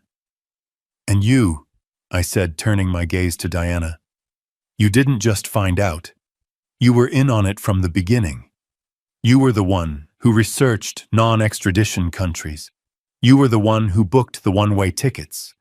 You were the one who planned to abandon your own 7-year-old daughter here on Christmas Day while you and this thief ran away to a beach, leaving me to clean up your mess, leaving me to pay the $200,000 debt you'd racked up on my name. You, Diana stammered, her face contorting from shock to pure, unadulterated rage. You've been spying on us, You're sick. Nathan, he's lost his mind. He's been spying on us. She grabbed her phone from the table. She fumbled with the lock, her hands shaking, and then aimed the camera at me. She was recording. You see, she shrieked, her voice now loud, performing for the video. You see what I told you? He's paranoid. He's delusional. Greg, you are a sick old man. You're obsessed with us. She panned the camera around my small, simple kitchen. He lives like this in this dump, and he thinks he knows about Cayman Islands. He's tracking us. He's insane, Nathan. This is it. This is the proof we needed. Nathan was still frozen, his brain unable to catch up. Mom, what? How? This is perfect, Greg. Diana screamed, her eyes wild, a terrifying, triumphant smile spreading across her face. She thought she had me. She thought this was her moment. She thought my paranoia was the final piece of evidence she needed to prove I was incompetent. She believed in her arrogance that she had just won. She's right, Nathan, Diana said, her voice dripping with venomous pity. Your mother is deeply unwell. We were right to file the petition. He needs help. I just watched her. I let her finish. I let her dig her own grave right there in my kitchen. When she was finally done, panting, holding her phone up like a weapon, I took a calm sip of my tea. Are you done? I asked. She glared at me. That was a very good performance, Diana, I said. Very convincing. The desperate, concerned daughter-in-law, worried about my mental health. I smiled, a smile that didn't touch my eyes. Tell me, I said, leaning forward, is that the same performance you were planning to give at the emergency guardianship hearing, the one you have scheduled for tomorrow, December 26th at the Travis County Courthouse? The phone in Diana's hand wavered. The color which had rushed to her face in a furious blush drained away completely. She stared at me, her mouth open. The one, I continued, where you were going to present sworn affidavits from your friends stating that I'm senile. The one where you were going to use my dollhouse as proof of my regression to childhood. The one where you were going to get a judge to grant you power of attorney so you could have me committed to a nursing home and liquidate my assets. Diana's phone clattered from her trembling hand onto the table. Nathan finally made a sound. It was a low, choked gasp. He looked from me to his wife, and in that instant he understood. He understood that she hadn't just been planning an escape. She had been planning my execution. How? Diana whispered, her voice barely audible. How do you know that? Because, I said, I'm not a retired factory foreman. I stood up. I walked across the living room to the back wall, the one covered by an old faded bookshelf filled with Clara's gardening books. Mom, what are you doing? Nathan asked, his voice shaking. I put my hand on the side of the bookshelf and pushed.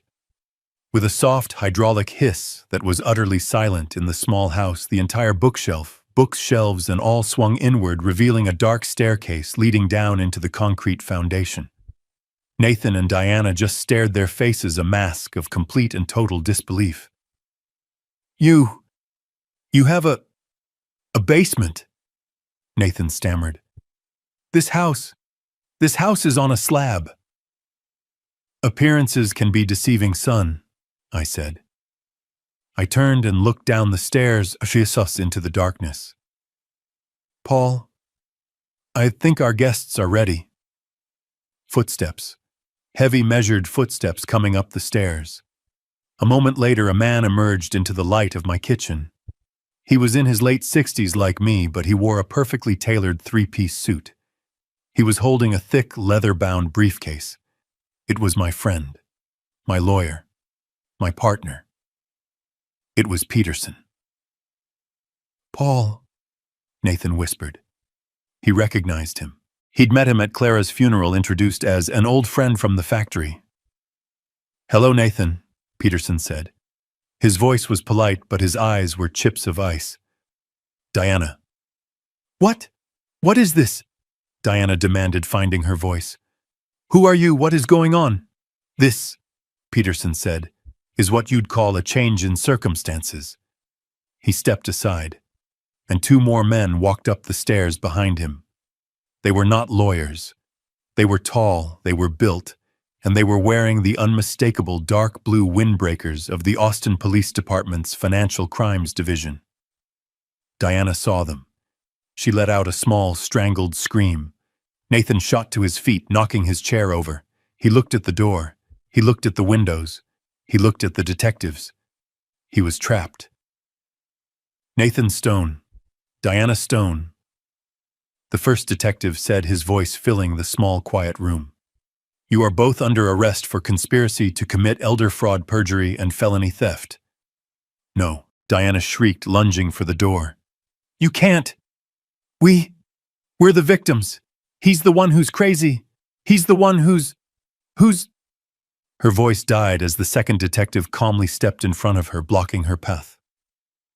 "Ma'am, I'm going to need you to put your hands behind your back." As the detectives began the methodical process of cuffing my son and his wife, Nathan just stood there limp, his eyes locked on mine. He didn't resist. He just stared, his face a hollow mask of defeat. "Mom," he whispered. I don't understand. Your house, who are you?" Peterson stepped forward, opening his briefcase on my kitchen table. He clicked it open. "Your mother, Nathan," Paul said, his voice cold and clear, "is Gregory Stone of Stone and Peterson Global Logistics. Her current net worth is $82 million. Diana stopped fighting. She just froze. "The house you were living in," Paul continued, "was purchased for you in cash by your father 10 years ago. The mortgage you were paying was a legal fiction he created to deposit money into your daughter's trust fund. The $200,000 line of credit you defaulted on was guaranteed personally by him. The petition for guardianship you filed was dismissed by a judge this morning in light of overwhelming evidence to the contrary." Peterson reached into his briefcase and pulled out a small digital audio recorder. "And finally," he said, "we have this." He pressed play, and the kitchen filled with Diana's voice, cold, calculating, clear as a bell. "Just get him into the nursing home. Once we have guardianship, we have total control. He'll be so doped up he won't even remember his own name. We sell everything. We pay off the debts. And we are gone. He's just a confused old man. Who's going to believe him?" The recording clicked off. The detectives who had paused during the recording took Nathan and Diana by the arms. You... Diana sputtered, looking at me, that her face a mask of pure, concentrated hatred. "You bastard!" "Get them out of my house," I said to the detectives. And they did. I watched them walk my son, my only child, out of my kitchen in handcuffs. He never looked back, not once. The detectives led them out of my house in handcuffs. I watched through the small kitchen window as they were put into the back of separate patrol cars. Diana was screaming, her voice shrill and ugly, still shouting about her rights, about her parents, about how this was all a mistake. Nathan was silent. He just looked at his feet. As the car door closed, he looked up just for a second, and his eyes met mine through the window. There was no remorse in his gaze, no sadness, just a cold, empty hatred. The look of a man who wasn't sorry for what he did, only sorry he got caught. When the sirens faded, my house was quiet again. But it was a different kind of quiet. It was the heavy, sterile silence of a hospital room after a long, complicated surgery. An amputation had taken place. The diseased parts had been cut away. Peterson was still at my kitchen table packing his briefcase. He looked at me, his face grim. "It's done, Greg," he said. "What happens now?" I asked. "Now," he said, "it gets loud." He was right. By the next morning, it was everywhere. The story was too good for the media to resist. It was the lead story on every local news channel in Austin, and it was getting picked up nationally. The headlines were brutal.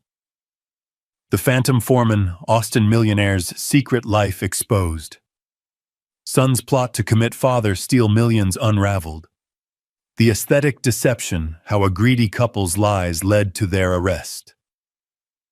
My quiet, simple life was over. My phone, the flip phone, and my secure line both rang off the hook. I unplugged them all. Alex, my head of security, posted a team at my gate to keep the news vans away. The legal process was swift. Facing $82 million, a team of lawyers from Stone and Peterson, and the full weight of the FBI's evidence on the document forgery, Nathan and Diana didn't stand a chance.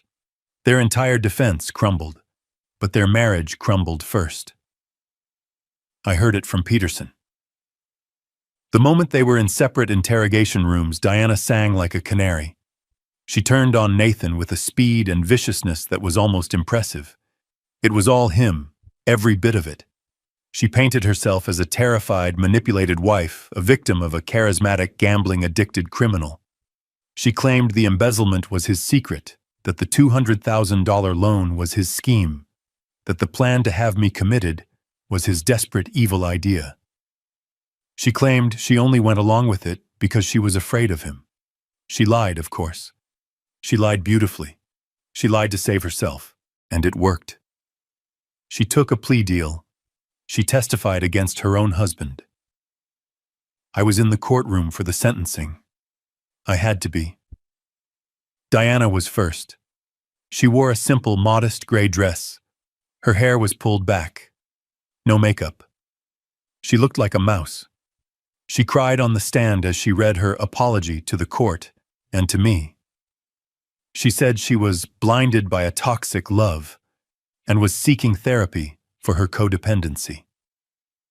The judge, seeing her full cooperation and her obvious remorse, gave her 5 years of probation, 2,000 hours of community service, and a permanent, legally binding restraining order.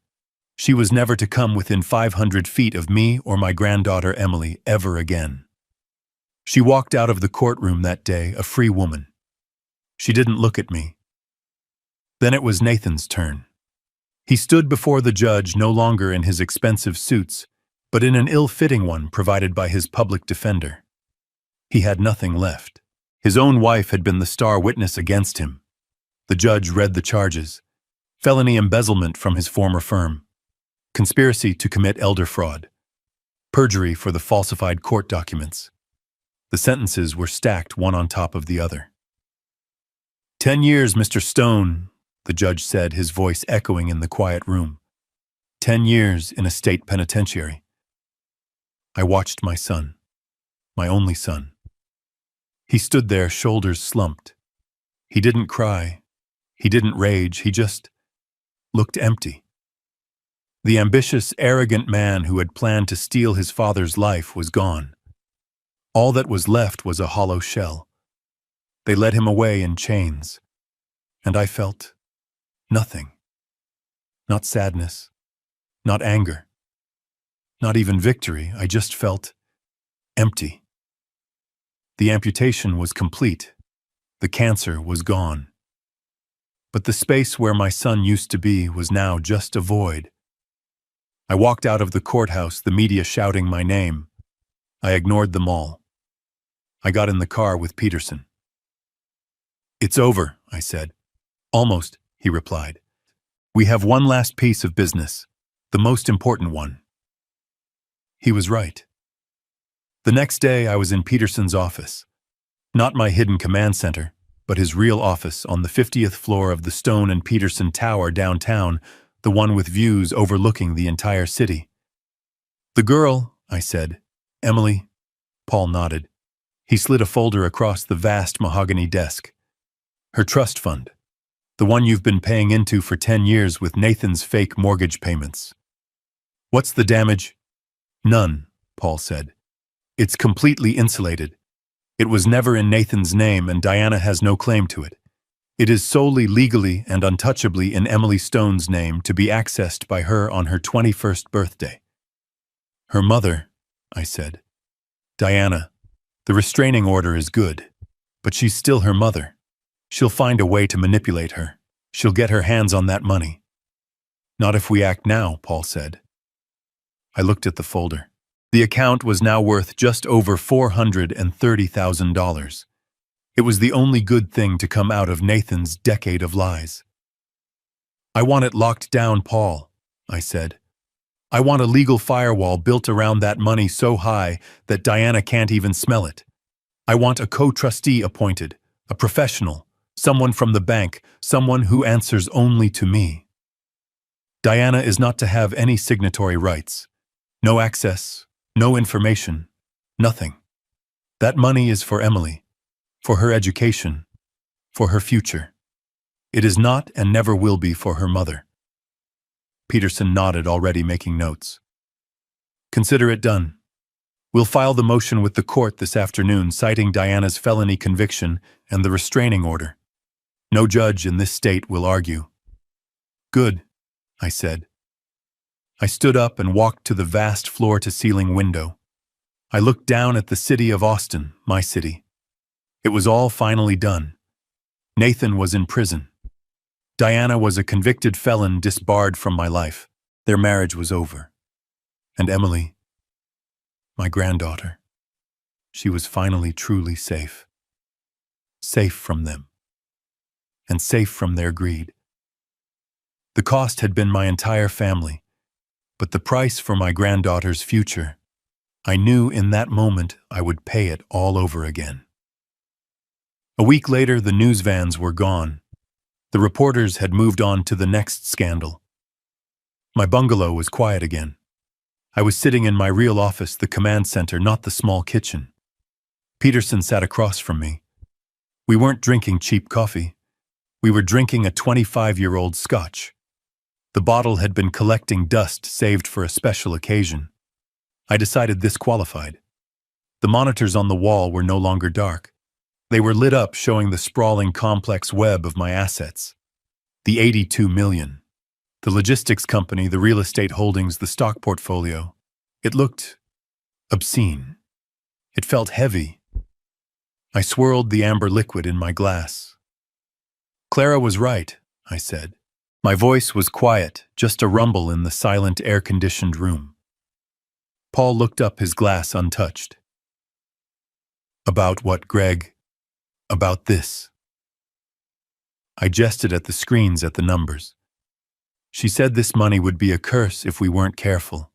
She always said it. Don't let it spoil him, Greg. Don't let it make him weak. I took a sip. The scotch burned. I tried to protect him from it, I said. I built this whole lie. This persona. The retired foreman. The simple life. I thought I was protecting him from the curse. And instead, I just created a different kind of monster. I didn't make him weak. I made him hungry. I made him ashamed. I stared into my glass. I created a void, Paul. And his wife Diana, she just filled it with greed. I created a man so desperate for the aesthetic of wealth, so ashamed of his poor old father, that he was willing to erase me for it. You didn't do this, Greg, Paul said, his voice firm. You made a decision based on love. He made his choices based on greed. That's not on you. Isn't it? I looked up at him. I hid the truth from him for his entire adult life. I treated him like a child I couldn't trust. And then I was surprised when he acted like one. I sighed a long, heavy breath. It's over. He's in prison. She's wherever she is. And I'm still sitting here in a concrete bunker staring at numbers on a screen. Clara was right. It is a curse. Then break it, Paul said simply.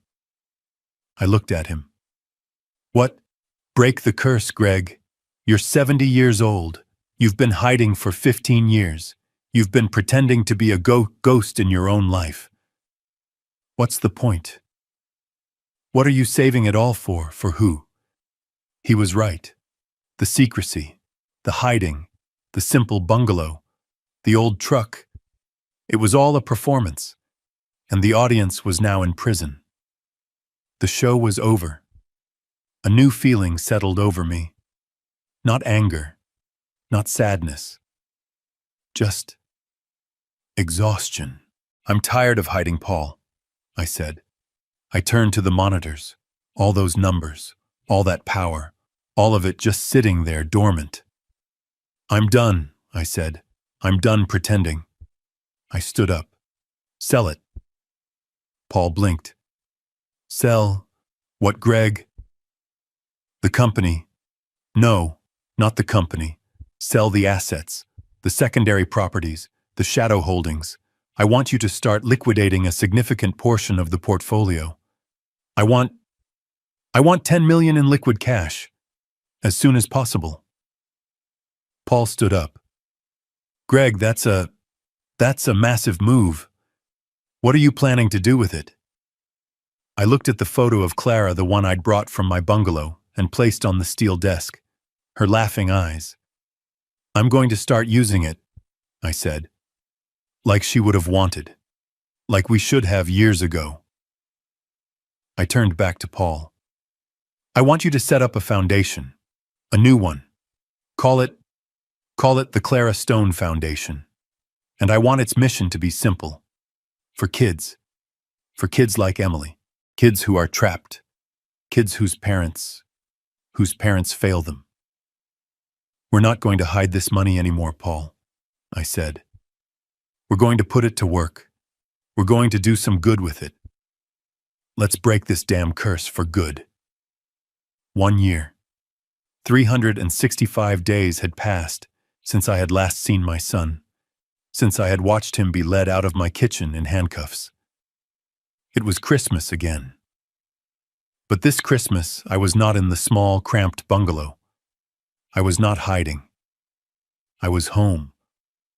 I was in the house I had just finished building, a perfect life-sized replica of the dollhouse I had built for Emily, the house Clara and I had first lived in. But this time it wasn't a young couple's starter home. It was a fortress of memory built on a beautiful, quiet piece of land deep in the hill country with the best materials my $82 million could buy. I was in my new workshop, a vast, clean space that smelled of fresh-cut pine and coffee. The windows looked out over a valley covered in a light dusting of snow. The Clara Stone Foundation was fully operational. Peterson handled the day-to-day, but I approved every grant. We had funded 3 new shelters for abused children and a legal aid fund for the elderly fighting guardianship fraud. My money was no longer a secret. It was a tool. It was finally working. I was finishing a small wooden bird sanding the wings smooth. It was for Emily. I still made her gifts. I didn't know if she would ever get them. The restraining order was ironclad against Diana.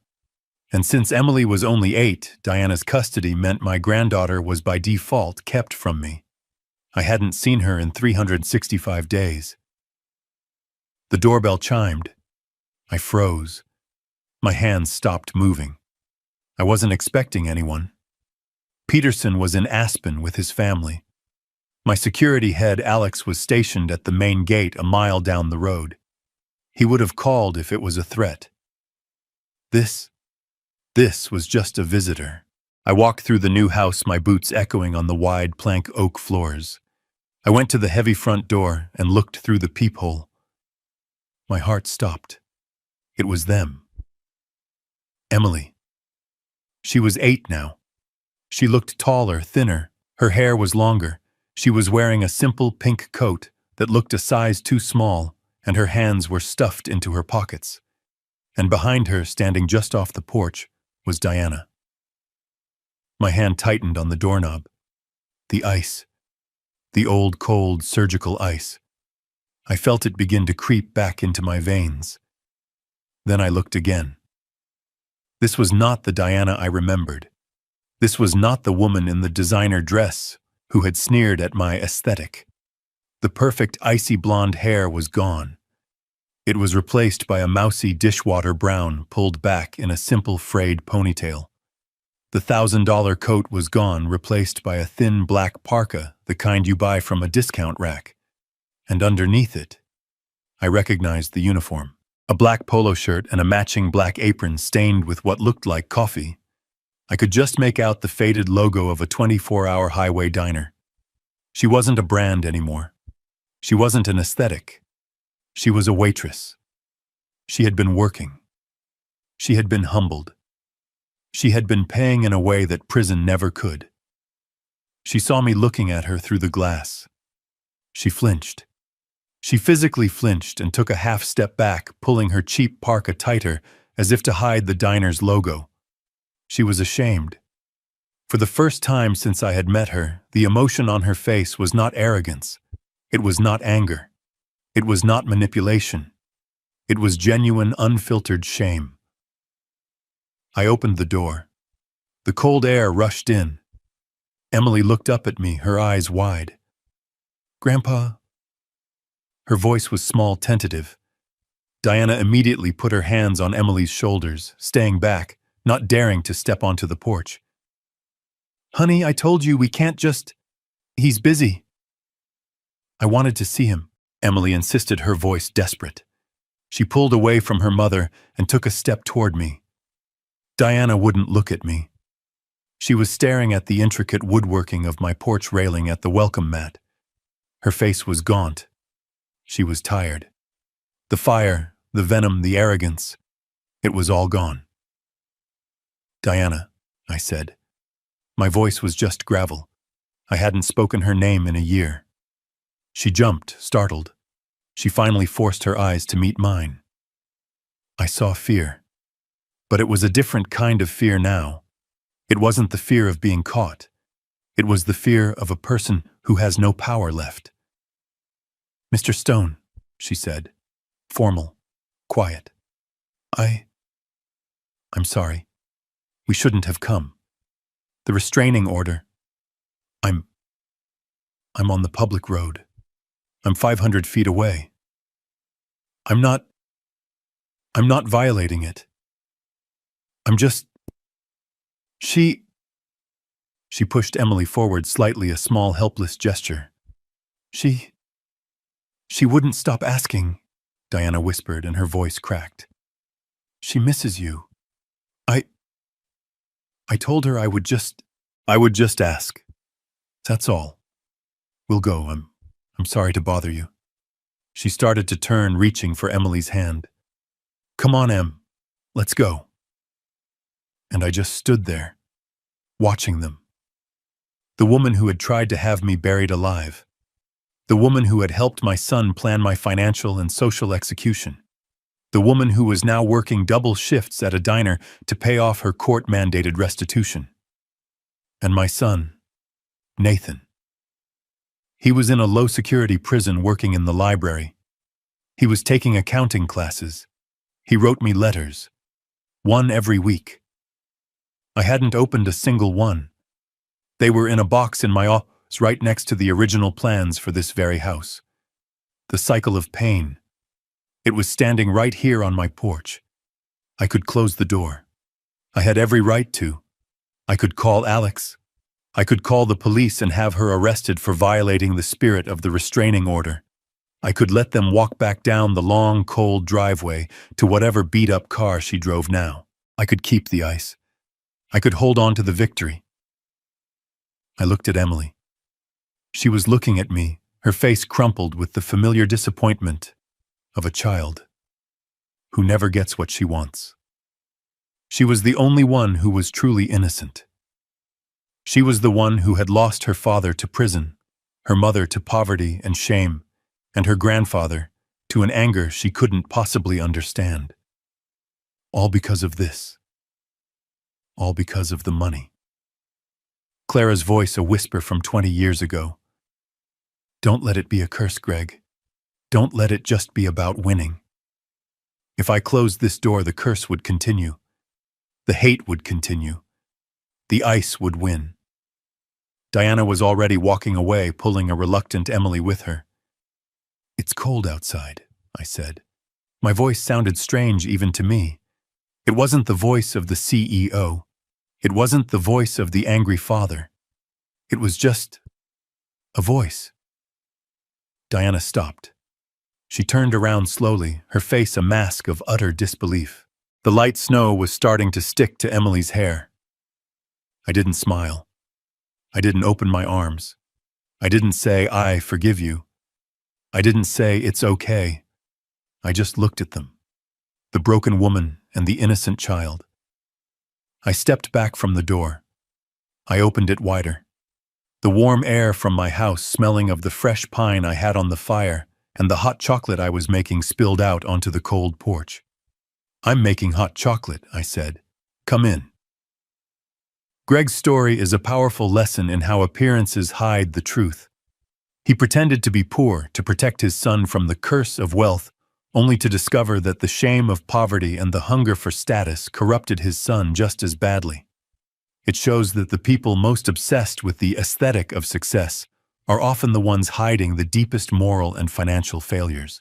This story reminds us that true value is not measured by a bank account or a luxury car, but by dignity, honesty, and the strength to protect yourself even from the people you are supposed to love. What would you have done if you were in Greg's shoes? Let me know your thoughts in the comments below, and if you believe that justice must be served, hit that like button and subscribe for more.